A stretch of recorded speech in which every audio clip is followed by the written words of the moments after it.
Welcome back, friends. I am so excited. This has been a little bit in the making. We were just talking how this conversation has been one we've both been eager to schedule. And today is the day that we are hanging out with Lisane Basquiat.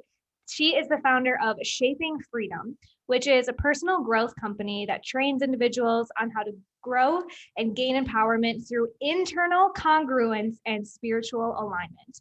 And this helps them create healthier family dynamics and legacies. She also owns Hera Club in Carlsbad, which is a female-focused and gender-inclusive community, co-working space, and business accelerator. I am so excited. We're finally here. I am too. Thank you so much for having me on, Hannah. Yeah, so I think we got connected originally kind of a byway through Hera Club. It's something I've heard a lot about from my San Diego, located friends. And I've come to learn Hera that Hub. Hera Hub. Hera Thank Hub. you. Yeah. I should remember that. The HH alliteration is totally like I'm about it. It's all good. And I've learned that you've obviously built other businesses and had lots of other experiences. So I'd love to get the sound bite of your background and what really brought you to entrepreneurship to begin with. Oh, great. So I worked in corporate for a long time, and what I did was I did something that's called business transformation. And so what that looks like is leading large scale projects that were focused on driving efficiency and better effectiveness into operations or lines of business. I did that coupled with an organizational change management strategy, because that's the way that you get people to actually adopt the different changes that you're making to the way that people work and to their processes. And I got certified as a coach several years before I actually transitioned out of corporate America. And so what I found was that while I really enjoyed the work that I was doing, I worked within the financial services industry. There was always a lot going on, which is good for me personally.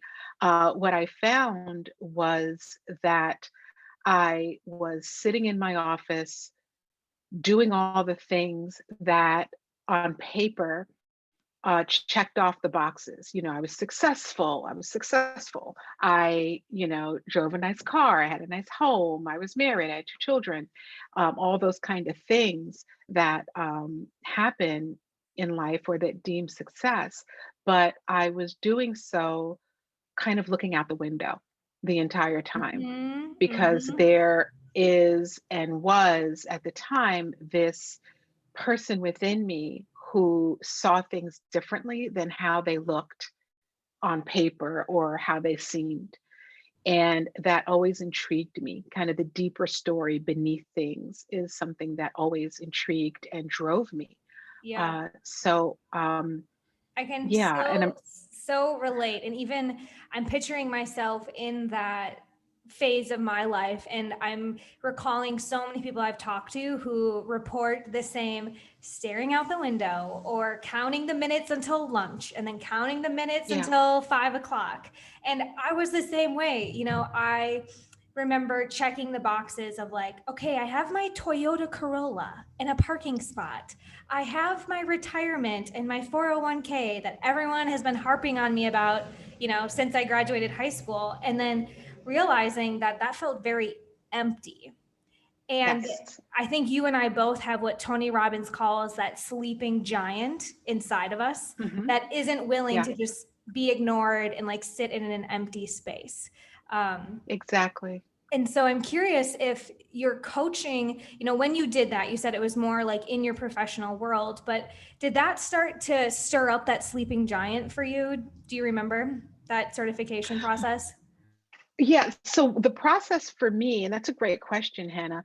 The process for me was, so I was kind of focused on that corporate role. And at that point, my journey or my goals were around the next level, get to the next level, get a promotion, get a bigger bonus, that kind of thing. And then I decided at some point to become a coach because I had finally found a career that, like, a name for this thing that I really wanted to do, and I was 11, I always wanted to be a social worker and a teacher. Not understanding that social work was very different from how I envisioned it, but I had, during a leadership retreat, got introduced to this coach, and I saw this woman do her thing, and I saw this woman transform the room, and I thought, oh shoot, that's what I want to do. Like, that, whatever that is, Mhm. that's what I want to do. And Mhm. so years later, was uh, I decided to become certified as coach. And I was sitting at my desk one day in my office, and at the time I was working virtually. I managed a pretty large team that was a few states away. And I was on this call with all these folks, and I had had this nagging feeling all day. And it was just like something was coming up for me throughout that, this day that I was having. And quite frankly, it was kind of very similar to today, where I was like, doing all the things, juggling all the things, back to back meetings. And I was also chatting with a couple of team members during this call that I was on with my former supervisor, my former boss. And I had this nagging feeling. And then in this moment of aha, during which this senior leader was talking about something and I was chatting with a couple of people, it occurred to me that I had this nagging feeling. There was something on inside of me that really wanted to be heard. And that, had that been a friend of mine or a family member or someone calling me to say, hey, Lisane, even in the middle of your day, I'm about to jump off the cliff. I need your help. I would have dropped everything and I would have found a way to attend to that person. And what I realized in that moment is that I had created a relationship with myself, or allowed my relationship with myself to get to the point where I would just ignore myself and push that away. And it was almost like an indifference. Like, yeah, I know you're feeling that way, Mm. but you know what? We don't have time right now. We have these things that we have to do, Other these people boxes took that we have care. to check, Yeah. other people's things. Yeah. And so that was kind of that moment for me that brought coaching and what it was really about for me and what I wanted to do for and with other people, uh, to the forefront for me. And it was that moment when I really recognized that, hey, there's something here that's bigger than what's going on right now, and what's happening for me at the time. What was happening for me in my relationship with myself was something that is really at the core of so many of the problems and struggles that human beings face on a day-to-day Mm. basis. So Yeah, so this is just changed the where, trajectory of my entire career. right. And this is where I think that sleeping giant is waking up and you're starting to realize your woo woo, like we were talking about. And I think Mhm. it's really, the reason why I started this podcast and a lot of what I do is to show that role model, that woman that you saw in the room as a life coach. Like, that was not on the 40 options of majors when I was in college to Yeah. like be when you grow up. And for me, that role model was a yoga teacher. And I was like, you just create this experience. It woke something up in me. And then I couldn't just go Mhm. back to the cubicle and be the same person. It was like I knew this woo woo, it wasn't just, frustration. There was like something bigger. So I'd love to dissect or move into how you've been able to package, market, and sell some of these life coaching principles. Because I think a lot of people, like myself, we get a yoga teacher certification. We get the life coaching certification. We know how to ask really good questions and set smart goals, but we have no idea who we're like, how to get clients to do that with. So I'm Mm. curious if we can kind of rewind to the beginning of, I'm going to be a life coach. I need to make this transition out of corporate. to starting to put some of the business pieces together. Okay. So a succinct question for you is, number one, how did you leave your corporate job? Was it that day you resigned, or what was your transition out of your corporate job? Okay. Yeah. So just to circle back for a second, you said that you couldn't, there are people who hear that calling and who start to feel the awakening of their sleeping giant, who then choose to ignore it and continue down the path that they're on. So I just want to like call attention to that, because there are people who do that and they grapple with themselves for decades sometimes. So I just wanted to plug for anyone who's watching or listening that if you feel that sleeping giant coming awake, respond to it, because it's not going to go away, That's what I and was it's gonna. just going to get bigger and bigger and bigger. So I just wanted to add that in. So for me, just I had become certified as a coach. What I was doing is running a coaching business parallel with my corporate role. And then again, because when you start to answer the call, things start opening up to you, and more opportunities start to present themselves to you, and more possibility. So I was running a really successful coaching business out of my basement and in the park, during the evenings and on the weekends. And I got to the point where I was going to switch to, I was ready to look for another job, another corporate gig.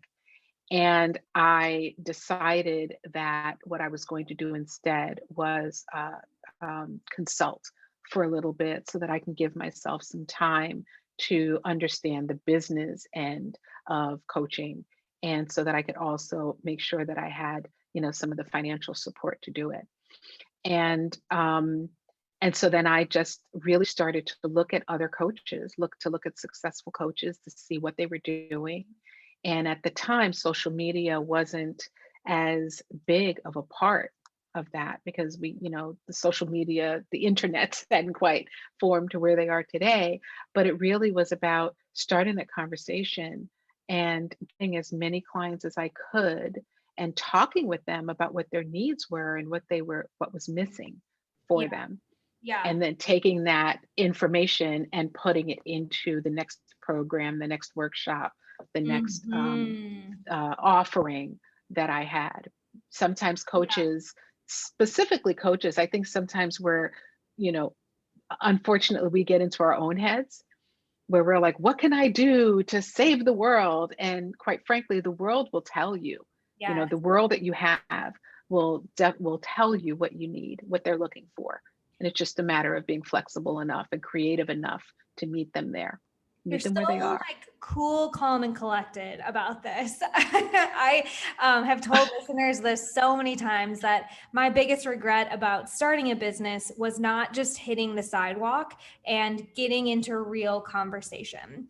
And I've come to Mhm, learn over the years that these old school marketing practices like knocking on your neighbor's door and asking for referrals and having coffee dates, whether they're virtual or in person, mhm, is really the way to learn what people need.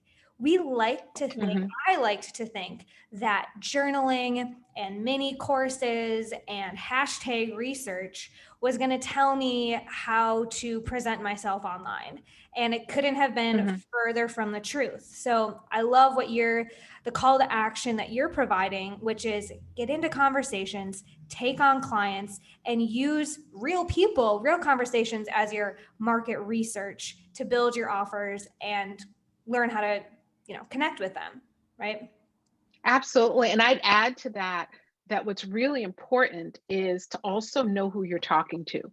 One of the things that I loved about our offline conversation was you're really clear about who you're talking to, who you're serving.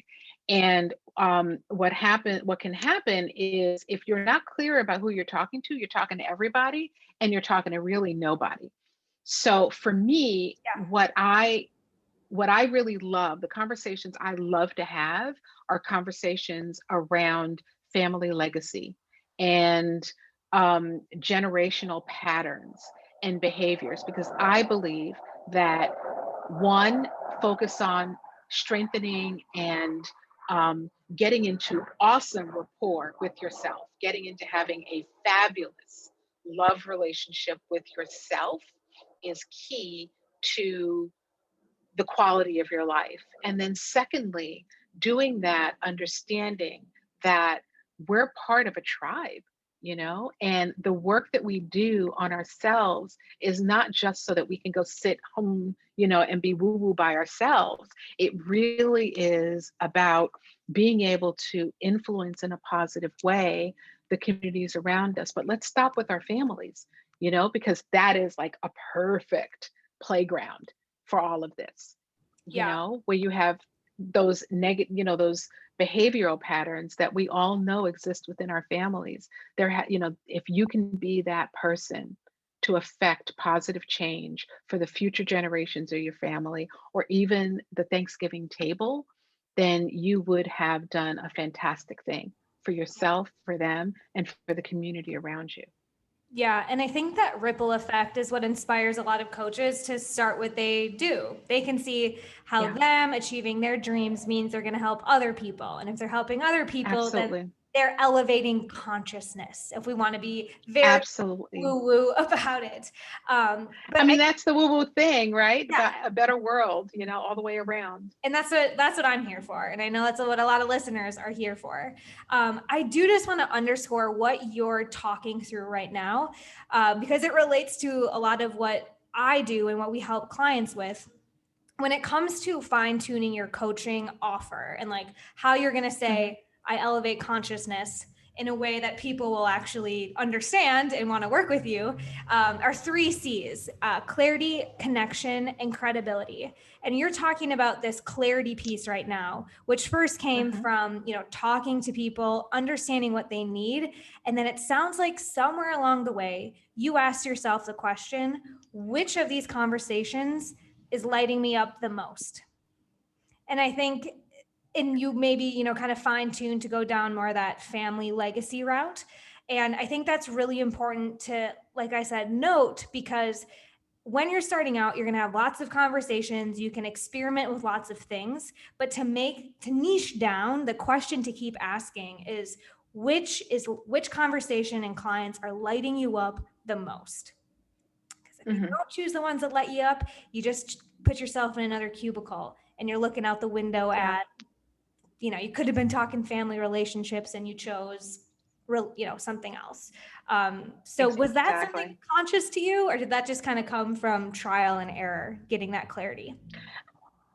I came out of a corporate background, and I come from a family of folks who are both creative and very business oriented, a family of entrepreneurs. And so for me, I it's really important to me that people live their dreams. And so that's how I came into the work that I do. And for me, it was a matter of really sitting down and asking myself why. Like, why? What is it that why am I doing this? What is it that if I could just change one thing for this collective group of people, what would it be? And what I got back to was some experiences in my own childhood where I saw that my own mom made certain decisions that she made because the opportunities for her to stand as an entrepreneur weren't quite as prevalent as they are today. And then it took me down a path further of really thinking about, well, what's happening in family? Like, what happens in these relationships between, couples and children, and how are children impacted? And so that turns me on and lights me up. And so the more I realize that coaching, I coach business people, I coach all kinds of folks.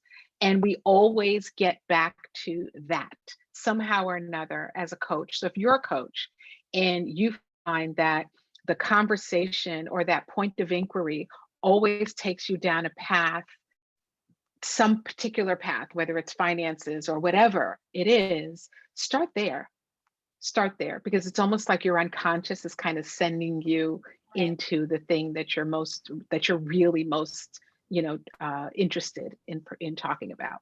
That's golden. That's absolutely golden to take note of those things that keep coming up. And I always ask my clients, like, what are you sick of saying? What do you keep repeating yourself on? What have you told every client? Okay, great. Yeah. That's going to be a pillar of your program. And let's build Yes, something around. yes. Yeah. Yeah. And from the business aspect, if you don't mind me adding to that, again, that's where those avatars come in. That's where clarity around who your target audience comes in, because it's really important. Be clear about who you're talking to, because once you're clear that you want to speak to the grocery store person, then everything kind of lines up around helping that grocery store person to be the most successful person that they can be in that role. So it's This really is important to where have that clarity. my conversations always come back to literally clarity, connect with them, and then build your credibility is the things that I keep coming back to and what we've kind of built in our program. And what I'm hearing from you is something I want to maybe ruffle some feathers around, because I Let's do hear it. I mean, this isn't my world, this isn't like business and stuff, but I want to see if you agree, because I think you're hinting at this. I hear a lot of other business coaches saying, close your eyes, meditate, and call in your dream client. Make up her name, make up what nail polish she has and what her favorite 3 p.m. snack is. And they make it up. And I am totally against that. I think that is a huge waste of time. It might be fun if you're like super bored in quarantine, but I am of the school, could happen. Who knows how long this is going to go on? Yeah. But I am of the school of choosing someone you love to work Yeah. with and continuing to speak to that real person that you actually know. And it sounds like you do the same thing. Absolutely. Am I Choose right in that? Yeah. choose the person, a good place to start. And this is something that I did, and they all know it, but I literally looked at my friends and family, and I Mm, thought, oh, I would really love to help this person with this thing. yeah. And so you already have all the avatars you need. I think sometimes we get so caught up in these, we have to have an avatar, and, I have to do it the way this other famous coach does it. And, it really comes down to you coming from your heart. Yeah. And the way to do that is to look in your own yard at what you already have, what you need. It's really right there. And Real so as long people. as you stand in your strength, stand in your giant, and look at the people that you already have, the real people that are in your world, and start talking to them, and you'll see how things will shift, because people want to talk to people who are in their own truth. Oh, yeah. Another, yeah, so well said, and thanks for backing me up on that one. Yes. So let's Yeah. let's talk a little bit. I think it's really interesting for you to be looking at your friends and family and thinking, these are the people that I Mhm. want to help. And I'm curious for you what you're doing now. Let's kind of shift gears and talk about the familial legacies that you're building in the coaching side of things. What are you finding Mhm. is that thing you keep coming back to right now, that root cause that you are working with your clients on? Improving the relationship with yourself. It's actually my tag. Improving the relationship with yourself and watching how your life shines as a result of that. And so I own Hera Hub Carlsbad. I founded Shaping Freedom, which is a personal growth company. And my sister and I co-administer my brother's estate, and my brother was an artist. And so everything that I do, while it's a lot, and I also have a line of products that are coming out under the brand Shaping Sanctuary. Um, Everything that I do is in alignment with my ultimate goal of helping people to improve showing people how they can improve the relationship that they're in with themselves. Because if you find yourself out of alignment with the work that you're doing, or if you find yourself repeating the same negative patterns in romantic relationships, or if you find yourself constantly in the rink with people in your family, the way to get down to what that's truly about is to look at the relationship that you're in with yourself. It's really easy to point fingers outside of yourself at what people do. And a lot of times people give us plenty of, you know, ammunition for us to do that, but there's no power in that. So, instead of looking at the job where that you hate, being managed by a boss that you despise, what's really helpful is to look at, wow, why am I sitting in a job that I don't like? What's happening within me that makes me willing to show up to work every day for 50, 60 hours, doing something that I don't love? Why am I sitting Yeah. in a relationship with someone who crosses my boundaries? What do I need to do? So it's really about cleaning up the relationship you're in with yourself. Because Mhm. once you do that, things will respond. You'll find different things will start coming your way. And it's not easy. It's simple, but not easy at all. But it really is a wonderful inquiry to take yourself through so that you can live authentically. And it is one of the hardest lessons to learn and to work through, right? Like you said, it's simple, but it's Yeah, easy to put into practice all the time, that you can yeah. literally only control you. And waiting for That's other it. people. This is a great example. I just this month, this is my first live from Mexico. Just this month, we moved to Mexico. I grew up in a Oh, yay. Congratulations. Thank you. I grew up in a small town in Wisconsin, and one of the things that I was accepting and complaining about and blaming was the weather, especially this time of year. The weather makes me mad. I hate snow. I'm not my best self, blah, blah, blah. And then a few years ago, I started to realize this like personal responsibility thing, and that I wasn't a tree. I could literally get up and move out of the snow. And I think Yeah. that's not a business example, but it's one of those reflections for me that I come back to. It's like, okay, if I'm complaining about whatever, like I got out of the snow, I can get out of this.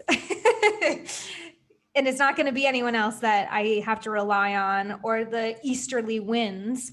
It's just my decision and action. Absolutely. I didn't know that about you. I'm actually in San Diego right now, and I'm originally from the East Coast. I'm from Brooklyn. And so I grew up in the Northeast with the frigid weather and the inches and inches of snow and all that good stuff. And I moved here to San Diego 9 years ago because I'd always wanted to live around mountains and the ocean.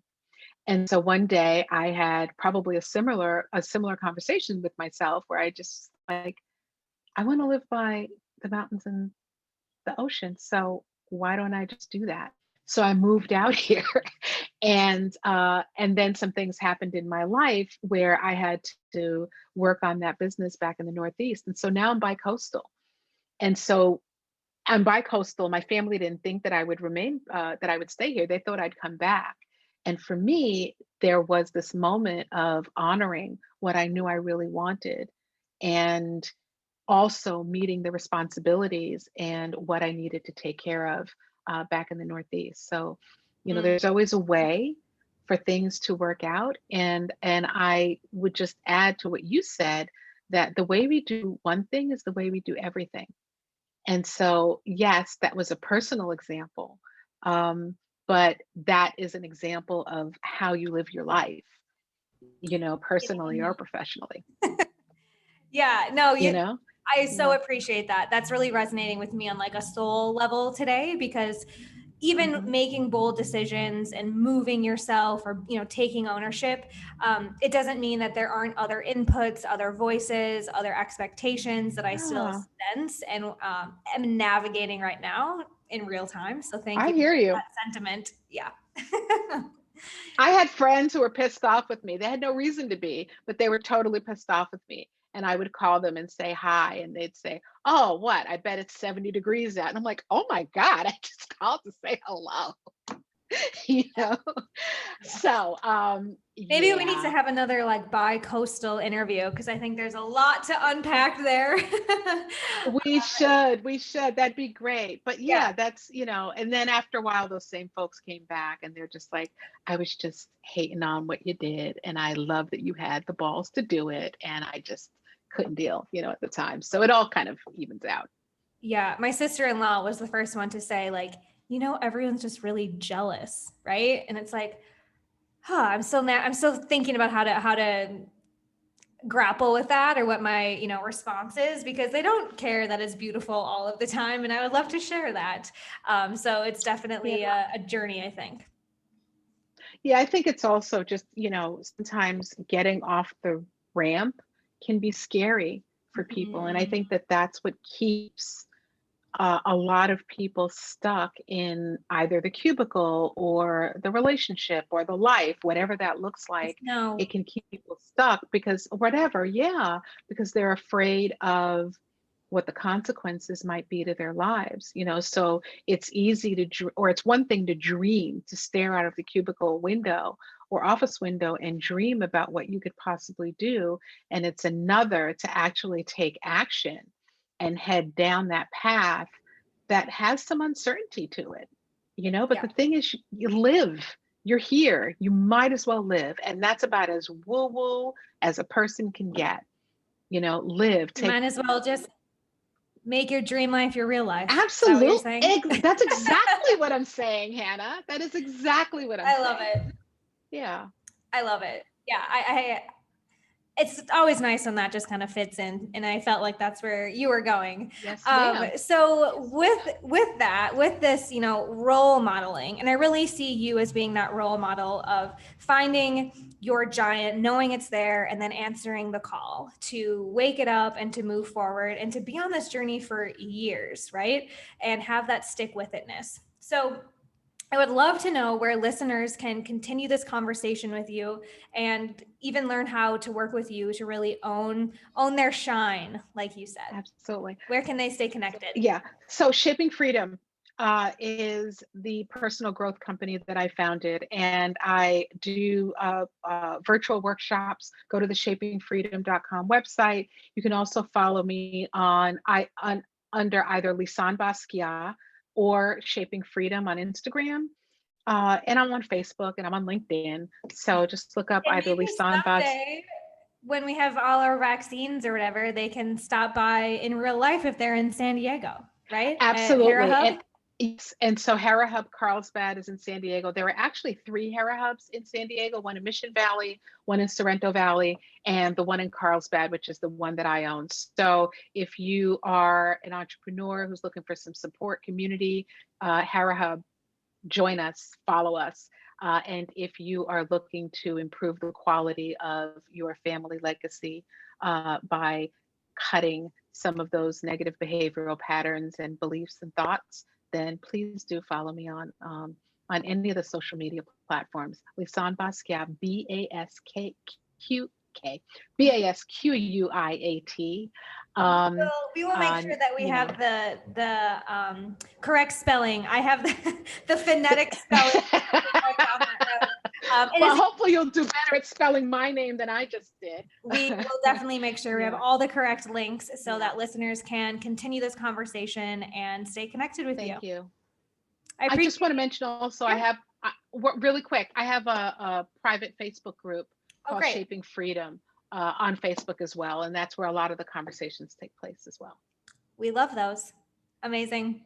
Thank you so much. And listeners, I'll be back next week with another inspiring guest that will keep helping you make your dream life your real life.